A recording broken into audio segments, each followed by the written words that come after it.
আজকে আমরা যাচ্ছি আমাদের পিসি বাড়ি দিল্লি। সকালে সিদ্ধ ভাত খেয়ে আমরা রেডি হয়ে ব্যাগ গুছিয়ে আমরা চলে গেছি। একটু পুজো দিয়ে আমরা আমাদের গাড়ি চলে এসেছে। আমরা গাড়ি করে আমরা শিয়ালদা স্টেশনে চলে গেছি। শিয়ালদা স্টেশনে দেখি অনেক ঝড় উঠে গেছে।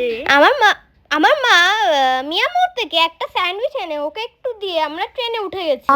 আমি আমার জন্য নিয়েছিল আমার ফেভারিট চিকেন স্যান্ডউইচ।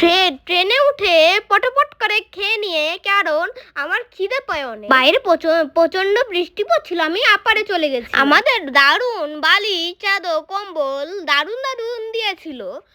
রাজধানী আমার মামি পুরোনো গান শুনতে শুনতে যাত্রা করছিল। এখানে দিয়েছিল স্যান্ডউইচ, দিয়েছিল আর গরম গরম কচুরি আর চিড়ে ভাজা।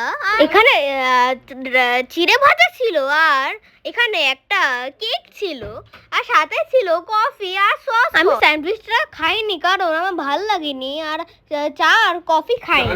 আমাদের 9টার সময় ডিনার এসে গেছিল। ডিনারে আমরা পুরোটা ননভেজ নিয়েছিলাম। তোমরা আমার মায়ের চ্যানেলে দেখবে। চ্যানেলে সব খাবার দাবারের ডিটেলস দেওয়া আছে। Good night.